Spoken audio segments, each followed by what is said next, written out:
Sa simula ng movie ay makikita natin ang isang scientist at ang kanyang anak na si Wei, at mayroon silang kakaibang balat sa kanilang mga mukha na nakakapagpapangit sa kanila, at gumawa ang scientist na ito ng isang lab sa kanilang bahay at dito siya palagi nag-e-experiment. Habang nagdo-drawing si Mei ay sinabi sa kanya ng kanyang ama na anak maraming napapagaling ang bulaklak na iyan, at minsan lang siyang tumutubo sa gitna ng kagubatan at iyan din ang madalas kong ginagamit sa aking experiment. At makaraan ng ilang panahon ay nagtagumpay na siya sa paggawa ng isang serum na makakapagtago ng kanyang balat sa kanyang bibig. Gumawa siya ng serum na maaaring paghaluin ang mga tissue ng dalawang bagay, at humiwa siya ng isang piraso ng balat at nilagyan niya ito ng isang kemikal at idinikit niya ito sa kanyang muka, at pagkalagay ay nagsimulang tumubo ang kapirasong balat na ito at tumakip sa kanyang sugat sa bibig, kaya't sobra siyang natakot dahil ang gusto lang naman niya ay ang itago ang balat, ngunit tumakip naman ito sa buo niyang bibig, at dahil sa takot kaya't hiniwa niya ng ilang ulit ang kanyang bibig. Ngunit patuloy pa din ito sa pagtubo, kaya tumakip at kumalat na ito sa kanyang mga mata at ilong. Takot na takot si Wei sa nangyari sa ama, at upang mailigtas ito ay paulit-ulit niyang hiniwa ang lobby nito hanggang sa bawian na ito ng buhay. Sobra siyang wasak na wasak dahil napatay niya ang kanyang ama, at ngayon ay nag-iisa na lang siya sa buhay. Patuloy siyang nag-aral at malalaman natin na napakahusay niya sa eskwelahan gaya ng kanyang ama, at dahil dito ay nakakuha siya ng isang scholarship sa university sa US, at sa US ay doon siya maninirahan sa kanyang tita, ngunit hindi naman masaya sa kanya ang anak nitong si Angie dahil ayaw siya nitong makasama sa kwarto. Gayunpaman ay gumawa siya ng isang maliit na altar sa kwarto nito upang mapaglagyan ng picture ng kanyang ama, at tila ginawa na niya itong Diyos na kanyang sinasamba. Ilang sandali ay makikita natin na binabasa niya ang ilang mga sulat ng kanyang ama, ibig sabihin na ginagawa pa din niya ang experiment na pumatay dito. Kinabukasan pagpasok niya sa university ay nakita niya ang isang lalaking pulubi na nakaupo sa daan, at itinuro nito sa kanya ang daan papunta sa eskwelahan, at sa klase ay ipinagmamalaki siya ng kanyang teacher dahil siya ang kauna-unahang nakakuha ng 100% score sa entry test sa university na iyon, at pagkatapos ng klase ay kumuha siya ng ilang mga gamit sa science room, at bigla siyang tinanong ng isang teacher kung ano ang ginagawa niya doon, at sinabi niya na may gagawin lang po akong ilang mga experiment, kaya't kumuha po ako ng ilang mga gamit dito. Hindi kayo po pwedeng basta-basta kumukuha na lang ng mga bagay sa pero kung magiging lab assistant kita ay pwede kang kumuha ng kahit anong mga bagay dito. Sinabi ni Wei na scientist din ang aking ama kaya't kailangan kong ipagpatuloy ang kanyang research. Pagkatapos ay nakita ng teacher ang research diary ng kanyang ama. Pagka-uwi ay nalaman nito sa online na isa palang genius scientist ang ama ni Wei, at dahil walang pondo kaya't hindi nito natapos ang kanyang mga experiment, at ipinakitang dumating si Angie kasama ang kanyang dalawang kaibigan sa kanilang bahay, at nakita nila ang mga gamit ni Wei na puro dugo sa cabinet, pati na ang mga nakakatakot na experiment sa dingding, kaya't natakot sila nang makita nila ang mga ito. Kinabukasan ay makikita natin na nakaupo si Angie kasama ang kanyang mga kaibigan, at masayang masaya si Mei na nakipagkaibigan sa kanila kaya't inalok niya ito ng lunch. Ngunit ayaw naman ng mga ito dahil sa pangit na balat sa kanyang muka, at sa huli ay sumama na din ang mga ito sa kanya, at nang makita nila na kakaiba palang kumain si Wei ay iniwanan nila itong mag-isa sa restaurant, kaya't tinake out na lang tuloy ni Mei ang lahat ng mga pagkain, at ibinigay niya ito sa lalaking pulubi na tila nasunog ang muka, at sinabi niya dito na sobra talaga akong nalulungkot dahil may balat ako sa mukha na nakakapagpapangit sa akin, hindi naman sa ganun at maganda ka bilang ikaw, kaya't nang dahil sa sinabi ng pulubi ay gumaan ang kanyang pakiramdam.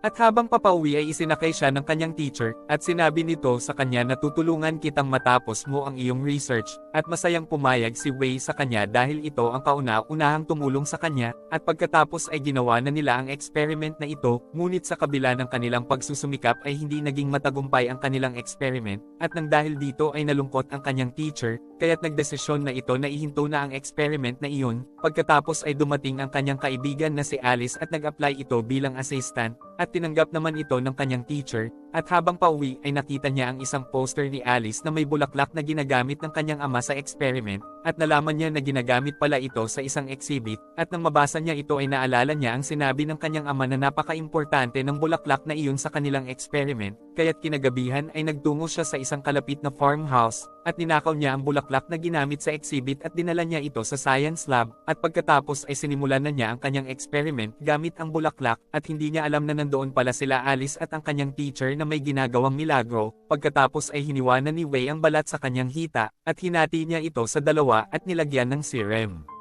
At nakakagulat na pinagdugtong ng serum ang 2 piraso ng kanyang balat pagkatapos ay nilagyan din niya ng serum ang pinagtanggalan, at ikinabit niya ulit ang balat dito kaya't muling nabuo ang balat doon, at laking gulat ng teacher nang makita niya ito sa bintana, kaya't agad siyang nagpunta kay Wei. Sinabi ni Wei sa kanya kung paanong napagtagumpayan ng bulaklak na iyon ang kanilang experiment, at nang ipakita niya ang kanyang hita sa kanyang teacher ay hindi niya alam na kinuhanan pala sila ng picture ni Eve nang dahil sa selos. Pagkatapos ay pinagalitan at pinalayas niya si Wei doon, kaya't nang dahil sa pagkabigla kay Eve ay naiwan niya ang research diary ng kanyang ama sa lab, at pagkatapos ay sinend ni Alice ang picture kay Angie, samantala ay pina-translate naman ng teacher sa isang translator ang naiwan na research diary ng ama ni Wei, at galit na galit si Angie nang makita niya ang picture na isinend sa kanya ni Alice, kaya't pinagsisira niya ang altar ng ama ni Wei. Pagdating ni Wei ay nagalit siya sa pinsan dahil sinira nito ang altar ng kanyang ama, at bigla siyang inatake ni Angie upang patayin, ngunit nakuha ni Wei ang isang chopstick,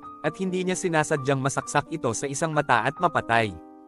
At nang dahil sa takot ay hinila niya ang katawan ng kanyang pinsan sa banyo, at nang paparating na ang kanyang tita ay agad niyang hiniwa ang kanyang muka, at kinuha niya ang balat ng buong muka ni Angie at ininjeksyonan niya ito ng serum, at pagkatapos ay ikinabit niya ito sa kanyang muka, kaya't naghalo na ang kanilang mga balat at naging kamukha na niya ngayon ang kanyang pinsan, at pagkadating ng kanyang tita ay inakap siya nito sa pag-aakalang siya si Angie, kaya't nakakita na siya ngayon ng magandang paraan, at hindi na niya ibabalik ang kanyang sarili bilang si Wei. Kinabukasan ay isinuot na niya ang mga damit ni Angie at ini-enjoy na niya ang buhay ng pagiging isang Angie, at nakita din niya ang boyfriend ni Angie, at ito ang first time na may isang lalaking naging malapit sa kanya, kaya't naging masarap ito sa kanyang pakiramdam, at nakakasama din niya palagi ang mga kaibigan ng kanyang pinsan, ang boyfriend at ang mapagmahal na ina nito, at nang maglambingan sila ng boyfriend nito ay biglang nahulog ang mukha ni Angie sa mukha ng lalaki, kaya't takot na takot ito kay Wei, at nang mapaatras sa takot ay nahulog ito sa bangin at namatay. Pagka-uwi ay agad hinanap ni Wei ang research diary ng kanyang ama, dahil baka may paraan doon kung papaano gagawing permanente ang balat sa mukha.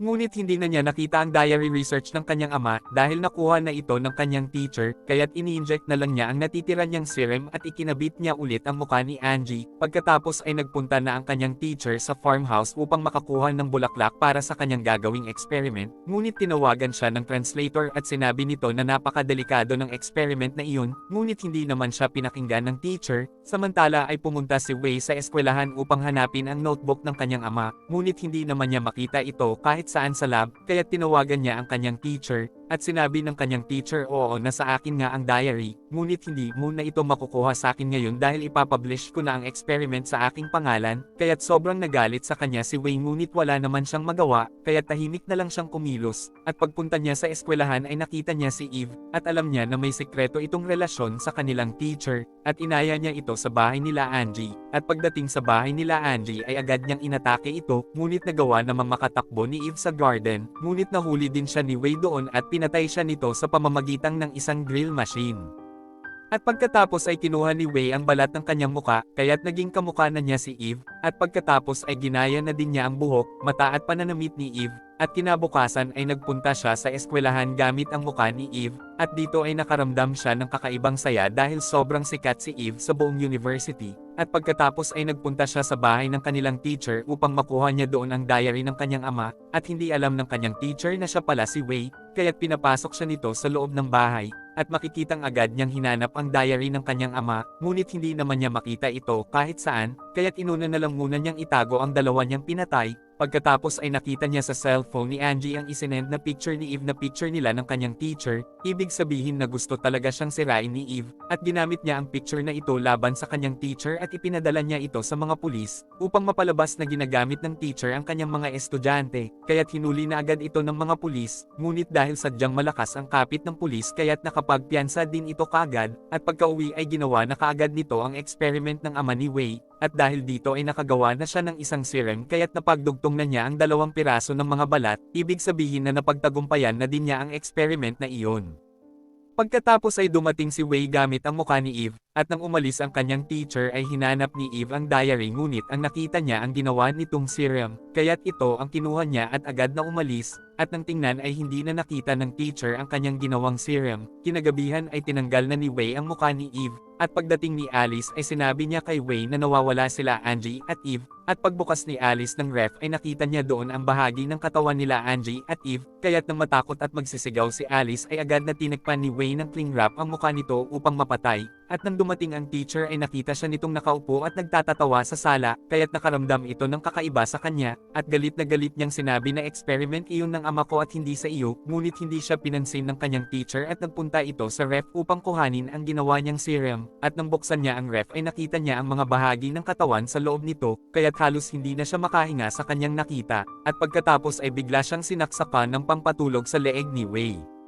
At nang magising ay nakita niya na binalatan ni Wei ang kanyang leeg hanggang sa dibdib, kaya't nagsisigaw siya ng napakalakas ng dahil sa takot, pagkatapos ay nilagyan ito ng serum at piraso ng balat ni Wei, kaya't kusang tumubo at kumalat ang balat sa mukha ng teacher kagaya ng nangyari sa kanyang ama sa simula ng movie, at pagkatapos ay nilagyan ni Wei ng isang straw ang bibig ng kanyang teacher upang makahinga ito, at dahil nagpatuloy sa pagtubo at pagkalat ng balat sa buong katawan ng teacher kaya't hindi na ito nakahinga at namatay, at nang makita siya ng kapitbahay ay agad itong tumawag ng pulis, kaya't takot na tumakas at nagtatakbo si Wei sa labas, at nang makita siya ng mga pulis ay hinabol siya ng mga ito upang hulihin, at habang nagtatatakbo ay nakarating na siya sa lalaking pulubi, at sinabi niya dito na tulungan mo ako, at agad naman siyang tinagpan ng kumot ng pulubi, kaya't pagdating ng mga pulis ay hindi na siya nakita ng mga ito, ngunit sa loob ng kumot ay nabasag ang dala niyang serum, kaya't nang dahil dito ay naghalo ang kanyang tissue at ang tissue ng pulubi, at nagsama silang dalawa at naging tila isang kakaibang halimaw, pagkatapos ay nakita niya ang kanyang tita na hinahanap ang anak nitong si Angie,